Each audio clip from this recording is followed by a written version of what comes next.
আব্বা আপনি কাজটা ঠিক করেন নাই। আমর ইবনে ওয়াহাব সাকাফি সাথে সাথে এইভাবে কানো দইরা আকাশের দিকে তাকাইছে। সুবহানাল্লাহ বলবেন? আল্লাহ আমি কিসের সুন্নতওয়ালা, আল্লাহ আমি কিসের তাকওয়াওয়ালা, আমার থেকে তো আমার মেয়ের ইমানের পাওয়ার কোটি কোটি গুণ বেশি। আমার থেকে তো আমার মেয়ের ইমানের পাওয়ার কোটি কোটি গুণ বেশি। আমার মেয়েটা এত বড় ইমানওয়ালি, আমার মেয়েটা এত বড় ইখলাসওয়ালি, নবীর আশেকা, জাহেদা, আবেদা, জাকিয়া, আমি আগে জানতাম না। আমার ঘরে এত নেককার সন্তান আল্লাহ আপনি দিলেন। আল্লাহর শুকরিয়া আদায় করে আমর ইবনে ওয়াহাব সাকাফি রওনা দিলেন নবীর কাছে। গিয়া দেখে কালো সাহাবী দাঁড়ায় রইছে। এমনি তখন ডাক দেখ, আল্লাহর নবী একটু আগে কি একটা প্রস্তাব পাঠাইছিলেন? বলে হ্যাঁ পাঠাইছিলাম। আল্লাহর নবী আমার ভুল হয়ে গেছে, আমার মেয়েটা অত্যন্ত তাকওয়াওয়ালা, সুন্নতওয়ালা। আমার মেয়েটা অত্যন্ত তাকওয়াওয়ালি, সুন্নতওয়ালি। ওগো আল্লাহর নবী, আমি এই কালো সাহাবীকে জামাই হিসাবে আমি মেনে নিলাম, আমার মেয়েও তাকে মেনে নিস। ইহুদিদের বাচ্চাগুলা যখন পৃথিবীতে আসে, তখন ইহুদিদের বাচ্চাগুলাকে নীল রং দিয়া এদেরকে গোসল করানো হয়। নীল রং দিয়া এদেরকে গোসল করানো হয়। নীল রং দিয়া গোসল করায় বলে বাহ বাহ, সাবাস সাবাস, সাকসেস সাকসেস, কামিয়াব কামিয়াব, কল্যাণ কল্যাণ। এই যখন অবস্থা শুরু হয়ে গেল, মুসলমানেরাও প্রথম দিকে যখন তাদের বাচ্চার জন্ম নেয়, তখন ইহুদিদের বাচ্চার মতো তাদের বাচ্চাগুলাকেও নীল রং দিয়া গোসল করানো শুরু করলো। ইহুদিদের বাচ্চাদেরকে যেভাবে নীল রং দিয়া গোসল করে বাহবা দেয়, মুসলমানেরও নীল রং দিয়া গোসল করে বাহবা দেওয়া শুরু করলো। আল্লাহ পাক দেখলেন এই তরিকাটা মুসলমানের তরিকা নয়, এটা নবীর সুন্নতের তরিকা নয়, এটা ইহুদিদের তরিকা। আর ইহুদিদের তরিকার মধ্যে কোনো কামিয়াবি নাই, ইহুদিদের তরিকার মধ্যে কোনো কল্যাণ নাই। আল্লাহ সঙ্গে সঙ্গে আয়াত নাজেল করে দিলেন। আল্লাহ বললেন, সিবগাতাল্লাহ সিবগাতাল্লাহ ওয়া মান আহসানু মিনাল্লাহি সিবগা ওয়া নাহনু লাহু আবিদুন। আল্লাহ রব্বুল আলামিন জানায়া দিলেন, তোমরা ইহুদিদের রং ধরো না, তোমরা আল্লাহর রং ধরো। ইহুদিদের রং ছাড়ো, আল্লাহর রং ধরো। ইহুদিদের রং, আল্লাহর রং, আল্লাহর রং ধরো মানে নবীর সুন্নতের রং ধরো। বাচ্চা পৃথিবীতে আসলে নীল রং দিয়া গোসল না করায়া নবীর সুন্নত ধরো, ডান কানে আজান দিয়ে দাও। আরেকটু জোরে বলবেন না সুবহানাল্লাহ? আরেকটু প্রেম নিয়ে বলবেন না সুবহানাল্লাহ? সুবহানাল্লাহি ওয়া বিহামদিহি সুবহানাল্লাহিল আযীম। তোমরা নীল রং দিয়া গোসল না করাইয়া ডান কানে আজান দিয়ে দাও, বাম কানে একামত দিয়ে দাও। এটা নবীর তরিকা, এটা সিবগাত আল্লাহ, এটা আল্লাহর রং, এটা নবীর সুন্নতি রং, নবীর সুন্নতের তরিকা। যদি ডান কানে আজান দিয়ে দাও, বাম কানে একামত দিয়ে দাও, তোমার বাচ্চার কানে আজান পৌঁছে গেলে, এই বাচ্চা কানে একামত পৌঁছে গেলে আশা করা যায় বাচ্চাটা আল্লাহওয়ালা হবে।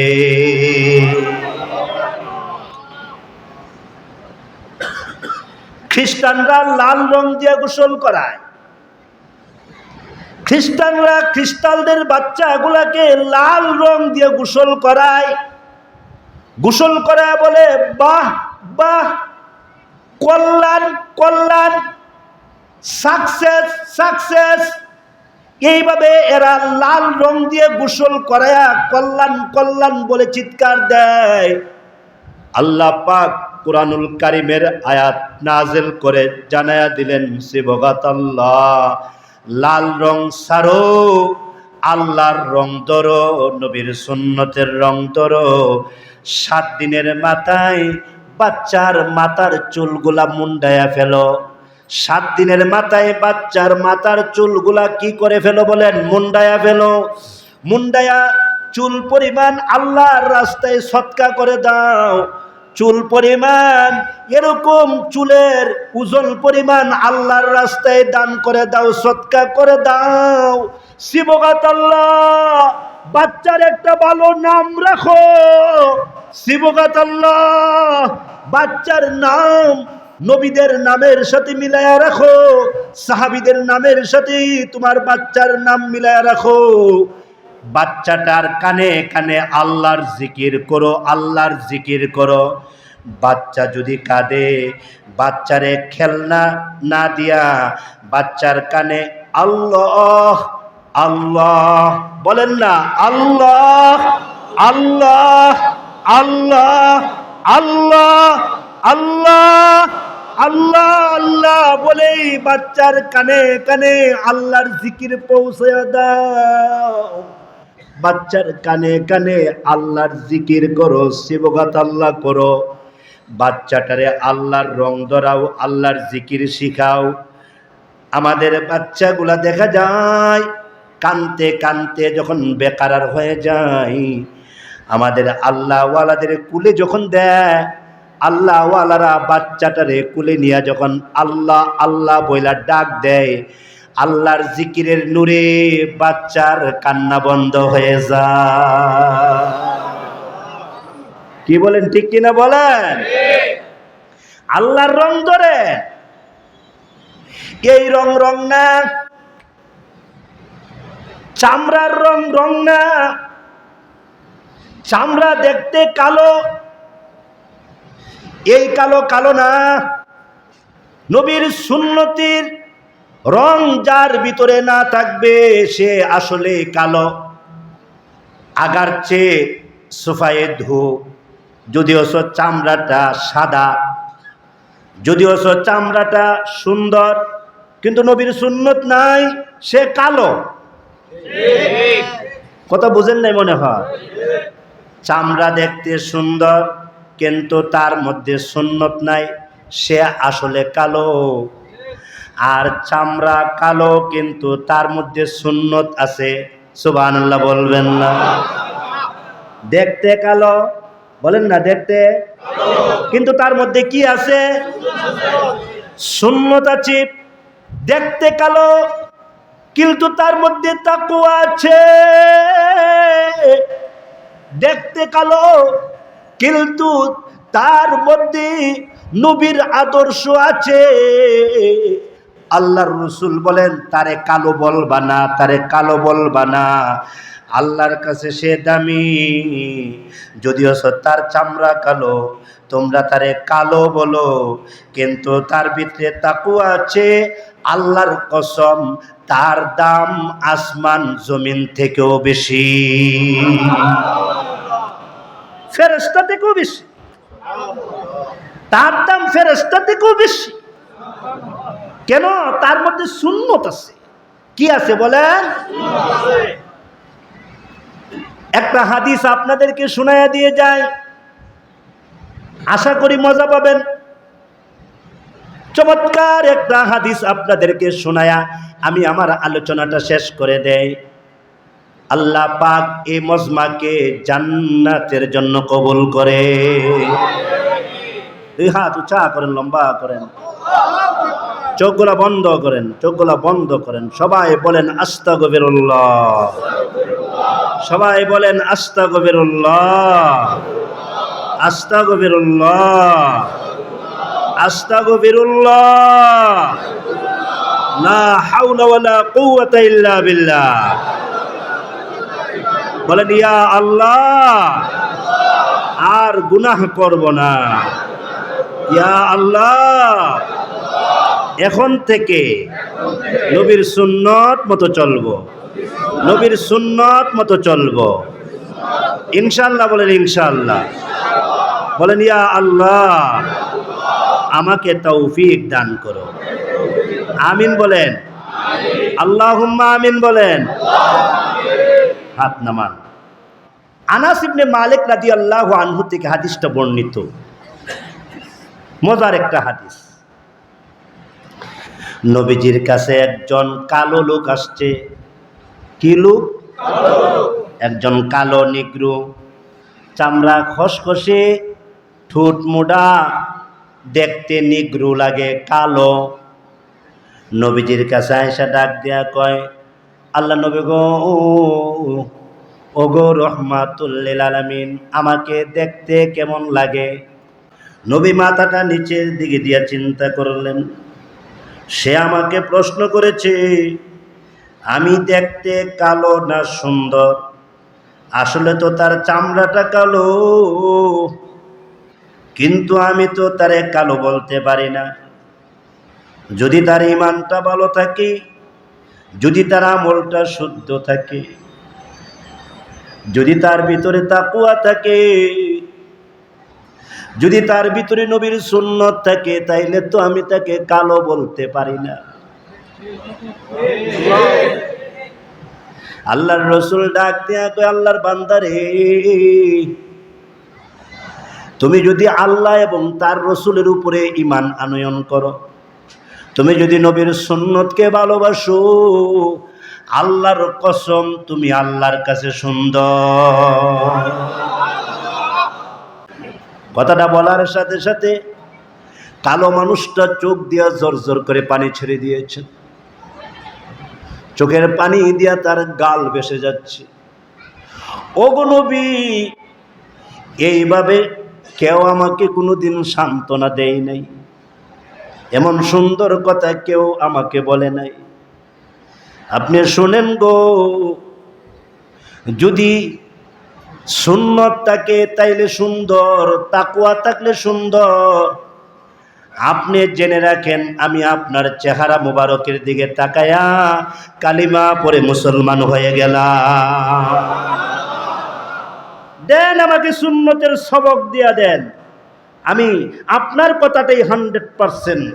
যার ভিতর সুন্দর তার সব সুন্দর, চামড়া সুন্দর সুন্দর না, তাকওয়া যার আছে সে সুন্দর, সুন্নত যার মধ্যে আছে সে সুন্দর। আমাকে পড়ায়া দেন, এই মুহূর্তে পড়ায়া দেন, আশহাদু আল্লা ইলাহা ইল্লাল্লাহু ওয়াহদাহু লা শারীকা লাহু ওয়া আশহাদু আন্না মুহাম্মাদান আবদুহু ওয়া রাসূলুহু। মুসলমান হয়ে গেলেন। কিছুদিন পরে আবার আসলেন, এসে ডাক দেয়া কয়, পয়গম্বর, পয়গম্বর, আপনি বলছেন আমি সুন্দর, যেহেতু আমার ভিতরে ঈমান আছে, সুন্নত আছে, তাইলে সুন্দর বলে হ্যাঁ, কিন্তু সুন্দর হলে কি হবে?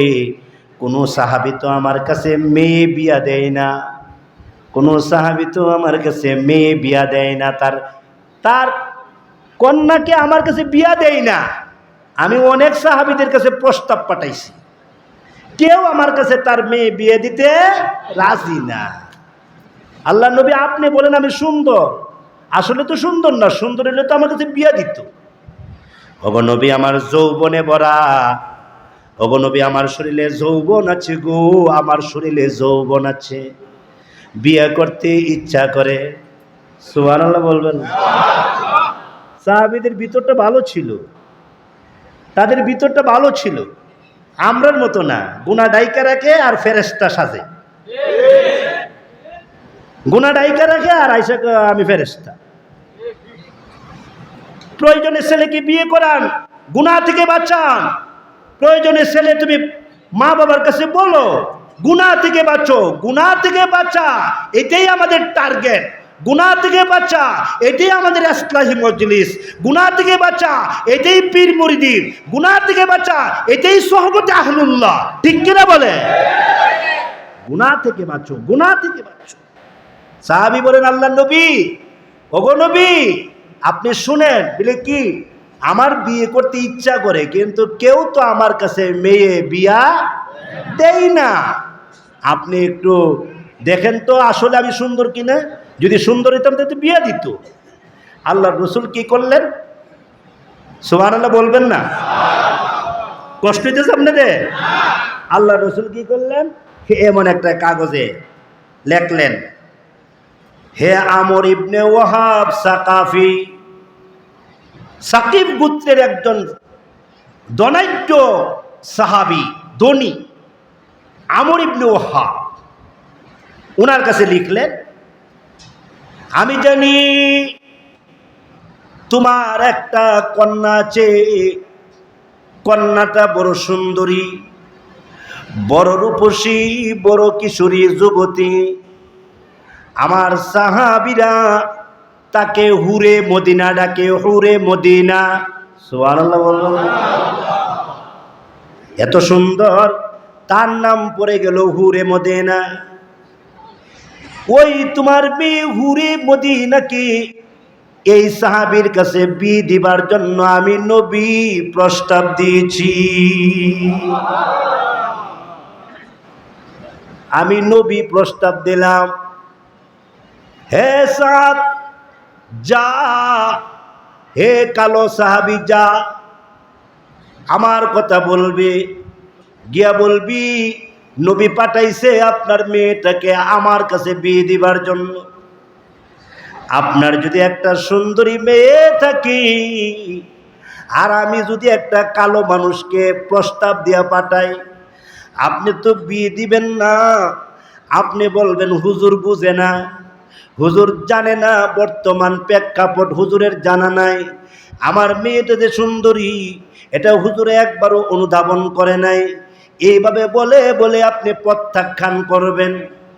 কিন্তু সাদ রাদিয়াল্লাহু আনহু গেলেন আমর ইবনে ওয়াহাব সাকাফির দরজার সামনে, গিয়া ডাক দেয়া, আসসালামু আলাইকুম। আমর ইবনে ওয়াহাব সাকাফি আসেননি? বেলে হ্যাঁ আসি। কে তুমি? বেলে আমাকে আল্লাহর নবী পাঠাইলেন, আমার নাম সাদ। ডাক দিয়া কয়, কেন আসছো? এমনি তখন ডাক দিয়া কয়, আপনার নাকি একটা কন্যা আছে অত্যন্ত সুন্দরী রূপসী, তাকে নাকি হুরে মদিনা বলা হয়। আপনি যদি পারেন গো, আপনার মেয়েটাকে আমার কাছে বিয়ে দেন, আল্লাহর নবী পাঠাইছে। এমনি তখন আমর ইবনে ওয়াহাব সাকাফি ঘর থেকে বাহির হইলেন। বাহির হইয়া তাকায়া দেখে, আহারে, এমন কালো মানুষ মনে হয় মদিনাতে নাই। এমন কালো নিগ্রো, চামড়া খসখসে, ঠোঁট মোড়া। আমর ইবনে ওয়াহাব সাকাফি বলেন, কেমনে বিয়ে দেই? আমার এই সুন্দরী মেয়েটাকে তার কাছে কেমনে বিয়া দিতাম? উনি টেনশনে পড়ে গেলেন। টেনশনে পড়ে একটু পরে চিন্তা করে ডাক দেয়া কয়, যাও তুমি আল্লাহর নবীর দরবারে যাও, আমি আল্লাহর নবীর দরবারে আসতেছি, তুমি যাও। তার মানে হইল বেশি একটা পছন্দ হয় নাই। এমনি তখন এই কালো সাহাবী ডাক দিয়া কয়, বিয়ে দিলে দিবেন, না দিলে নাই। আল্লাহর রাসূল বলছে, যার ভিতরে সুন্নত আছে, যার ভিতরে তাকওয়া আছে, তার জন্য আল্লাহর তৈরি নূরের জান্নাত অপেক্ষা করতে আছে। বিয়া দিলে দিবেন, না দিলে নাই। বিয়া দেন আর না দেন, আল্লাহর রাসূল বলছে, যার ভিতরে সুন্নত আছে, যার ভিতরে তাকওয়া আছে, তার জন্য জান্নাত প্রতিদিন 100 বার তাকে আহ্বান করতে থাকে। কালো সাহাবী চলে গেলেন নবীর দরবারে। সুন্দরী মেয়েটা পাশের রুম থেকে শুনেছেন, একজন লোক আইসা বলতেছে আল্লাহর নবী পাঠাইছে। সুবহানাল্লাহ। পাশের রুম থেকে সুন্দরী মেয়েটা শুনছে আল্লাহর নবীর দ্রুত আসছে, আল্লাহর নবী পাঠাইছে। মেয়েটা নিজের বাবার হুজরার ভিতরে এসে ডাক দেখ, আব্বা আসসালামু আলাইকুম। ওয়ালাইকুম আসসালাম। আব্বা কেউ আসছিল নাকি? বলে হ্যাঁ আসছিল। কে আসছিল গো? বলে একজন কালো মানুষ আসছিল। কেন আসছিল? বলে না তুমি শোনার দরকার নাই। আব্বা আপনি কি আল্লাহর নবীর সাহাবী? আপনি কেমন সাহাবী হইলেন? আমি আমার রুম থেকে শুনছি নবী প্রস্তাব পাঠাইছে। আমি আমার হুজরা থেকে শুনছি নবীর দূত আসছিল, নবীর প্রস্তাবটা নিয়ে আসছিল। কিন্তু আপনি তাকে প্রত্যাখ্যান করেছেন, আপনি তাকে তাড়াইয়া দিছেন, লোকটা চলে গেল। আপনি তো সাহাবী, আপনার ভিতরে তো তাকওয়া আছে, আপনার ভিতরে তো ঈমান আছে, আপনার ভিতরে তো নবীর সুন্নত আছে, কিন্তু তাকওয়া কি বলে? আপনি নবীর প্রস্তাবকে প্রত্যাখ্যান করে দেওয়া, এটা কি তাকওয়া নাকি? আপনি কেমন সাহাবী গো? নবীর প্রস্তাবটাকে আপনি নাকচ করে দিলেন। এমনি তখন আমর ইবনে ওয়াহাব সাকাফি ডাক দেয়া কয়, মা শোনো, ছেলেটা বলো কালো, ছেলেটা নিগ্রো, ছেলেটার চামড়া খসখসে, ছেলেটার ফুট মোড়া, দেখতে কালো লাগে গো, তোমার পছন্দ হবে না। মেয়েটা ডাক দিয়ে গো, আব্বা আল্লাহর নামের কসম করে বলি, আমি পৃথিবীর সবচেয়ে বেশি ভালোবাসি আল্লাহকে এবং তার রসুলকে। আমি আল্লাহর রসুলকে ভালোবাসি, আপনি থেকেও আমি আল্লাহর রসুলকে বেশি ভালোবাসি। পৃথিবীর সমস্ত জানমাল থেকে আমি আল্লাহর নবীকে বেশি ভালোবাসি।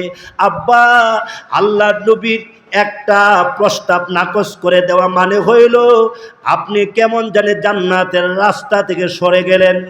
না, কালো দেখবেন কেন? আপনি তো দেখবেন কে প্রস্তাবটা দিছে, উনি কে, উনার নাম কি। মানবেননি? হিসাব মিলায়েন। এমন ঘটনা যদি আপনার ব্যাপারে ঘটে, মানবেন কিনা দেখেন। কতটুকু মুসলমান আমরা, কতটুকু নবীর অনুসরণ করি আমরা, সেটা কারগুজারি শুধু বলা, ইবরতের জন্য, সবকের জন্য। ঠিক কিনা বলেন?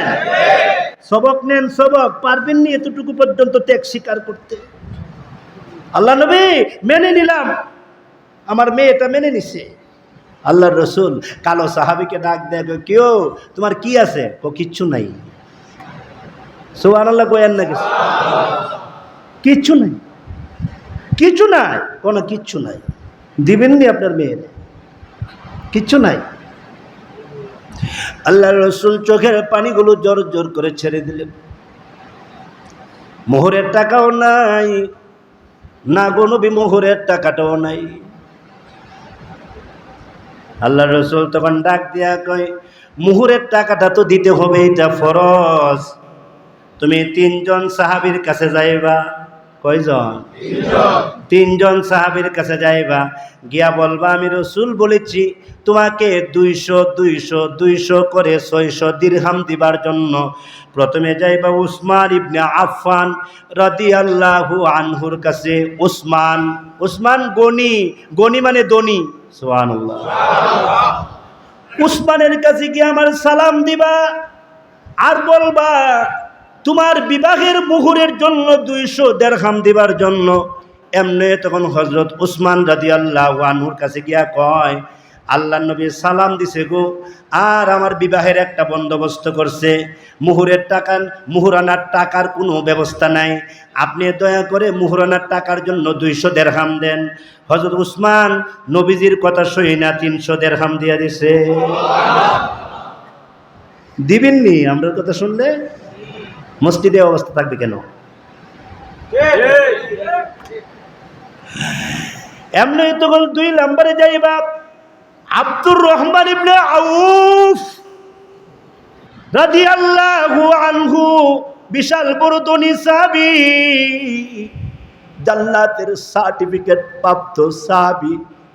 ওনার কাছে যাইবা, গিয়া বলবা আল্লাহর নবী সালাম দিছে আর 200 দিরহাম দিতে বলছে। এমনি আব্দুর রহমান ইবনে আউফ নবীর কথা শুনে না উনি 400 দিরহাম দিয়া দিছে। নবীর কথা শুনলে কার ভালো লাগে না রে? সে তো মুসলমান হতে পারে না। আব্দুর রহমান ইবনে আউফ 400 দিরহাম দিয়া দিছে। এখন 300 আর 400 কত হইল?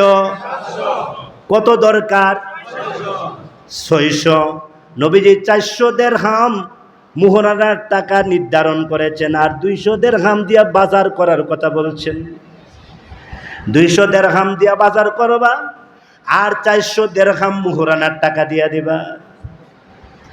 এখন 600 দিরহাম হলে হয়ে যায়। উনি পাইছে কত? 700। 3 নম্বরে একজনের কাছে যাইবা, উনি আমার বড় আশেক, আনা মদিনাতুল ইলমি ওয়া আলিজুন বাবুহা। আলীর কাছে যাইবা, সুবহানাল্লাহ বলবেন। আলীর কাছে গিয়ে আমার সালাম দিবা আর বলবা 200 দিরহাম দিতে। আলী, আসসালামু আলাইকুম।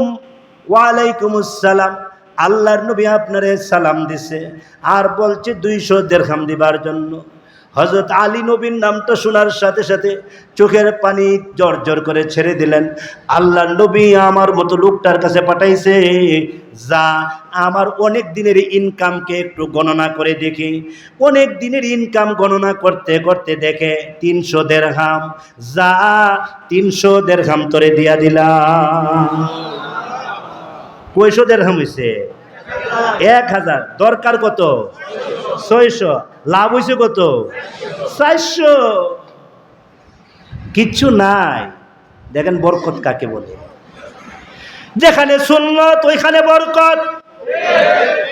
মনে আসেনি কথা? এই প্রথম কথাটা, যেখানে সুন্নত ওইখানে বরকত। 1000 দিরহাম হয়ে গেল। এই কালো সাহাবী উনি দৌড়ায়া গেলেন বাজারে। বাজারে গিয়া উনি মার্কেট শুরু করে দিলেন।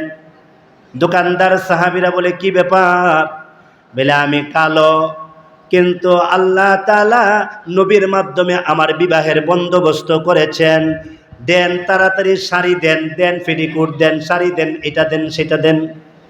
এমন সময় বাজার করতেছেন আর আনন্দ পাচ্ছেন। বিবাহ হবে, নিজের স্ত্রীর সঙ্গে মুলাকাত হবে, সাক্ষাৎ হবে। কিন্তু কে যেন রে মদিনার মার্কেটে ডেকে ডেকে বলতেছে, সারিউ ইলাল জিহাদ, সারিউ ইলাল জিহাদ।